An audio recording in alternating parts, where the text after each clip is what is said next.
Hi, welcome to our workshop on writing an expression of interest letter. I'm Jenny and I'm an Employability Officer with the University of Wollongong's Careers and Employment Unit. Hi, I'm Annette. I work with Jenny. I'm also an Employability Officer. I have a particular interest in this workshop because I've proved it in my own experience that it can work. Just before we left South Africa in 2019, I wrote to the University of Wollongong explaining that we were coming to this area and that I would love to use my experience as a career practitioner at the university. I had barely been here 2 months, then I got a phone call from the university to say that they had kept my letter on record and that now they had a vacancy for me. I started off in a more teaching role, but then as time passed and vacancies emerged, I became an employability officer where I am today. So 2 years later, I'm still here and thoroughly enjoying my work. So I do hope that this workshop will help you to have the same sort of success to find work that you will love.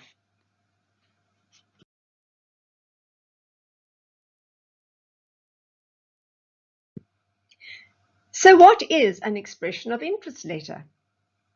An expression of interest letter is sent with the aim of introducing yourself to a company that you're interested in working for. Now, this is not a letter that you'd send to the big engineering companies, large global pharmaceutical companies, or huge corporates, as they will already have internship and graduate placement programs in place and on their websites. No, it is a letter that we will send to a smaller company, usually with fewer than 50 on the staff, and who have perhaps never considered the possibility of having an intern or of the value that an intern could bring to their organization. In this letter, you are inquiring about whether there are any opportunities for you to be an intern or to work part-time at their organization. Note that because this is not sent in response to a specific job advertisement, it can be sent at any time. In this way, it differs from a cover letter, which is only sent in response to a specific advertised vacancy. But remember to approach these cautiously and not to ask for a full-time position. Who knows? An internship might lead to a full-time position. But if you ask for a full-time position, your letter will most likely be discarded. So how do we get started? The first thing to do is to hand-pick a couple of companies that you believe would be a good fit for you.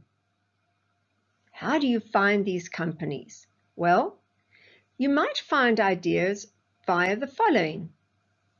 Some companies might already be familiar to you through contacts with friends, the media, or even just from traveling around the area and noticing their buildings.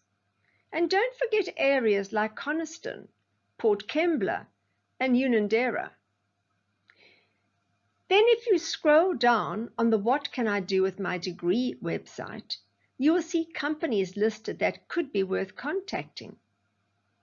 In addition, the UOW LinkedIn alumni page enables you to filter the information to find out where previous students who did your course at UOW are currently working. Internet searches through Google and even ChatGPT should produce names of local and suitable firms. Look into job search websites like Seek and Indeed. And remember that the industry bodies are often a great source of information.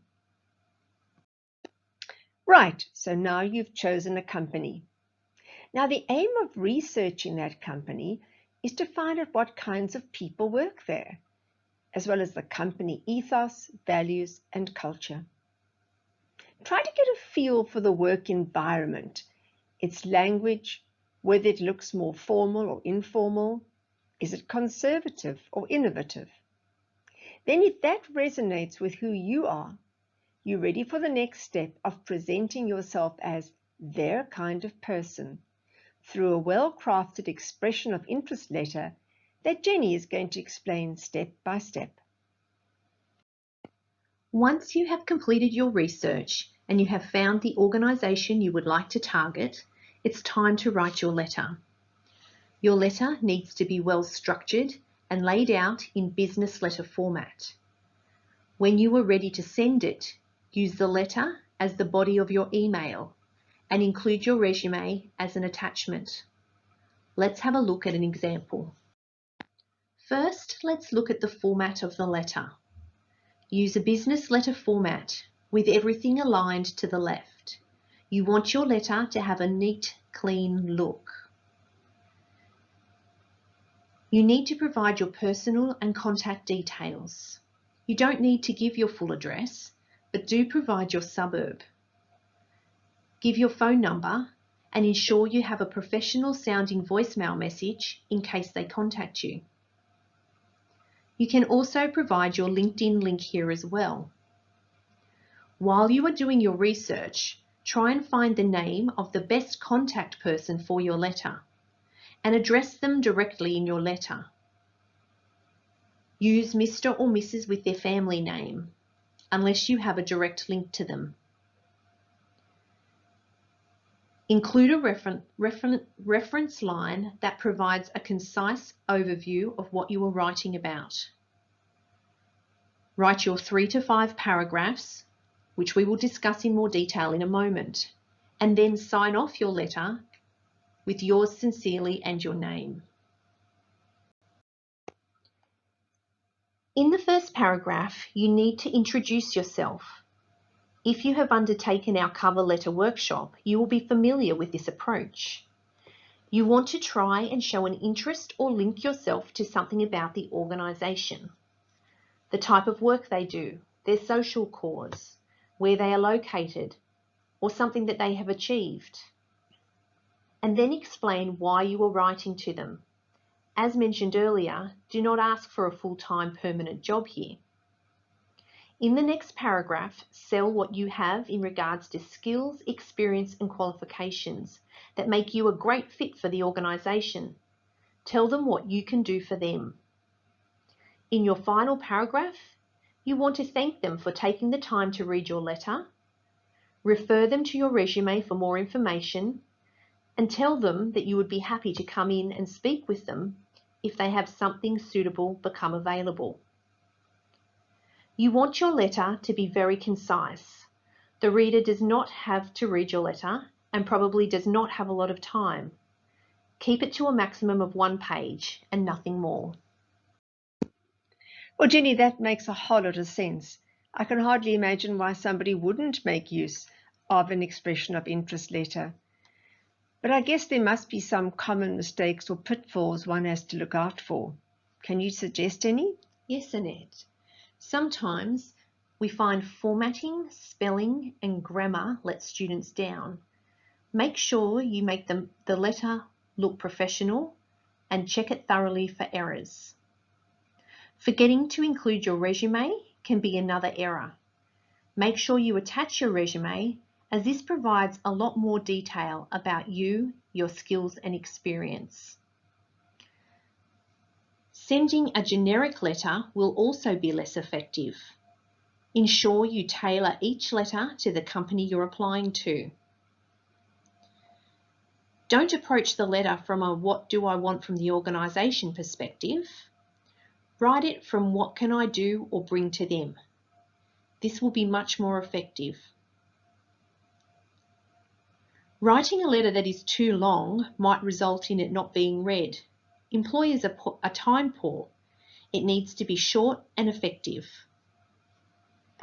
Most importantly, there are many jobs that are not advertised through official channels like Seek and Indeed.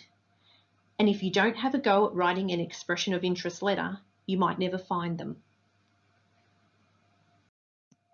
So as we come to the end of this workshop, we do hope that you've enjoyed it and that you've learned something valuable. Just a quick recap.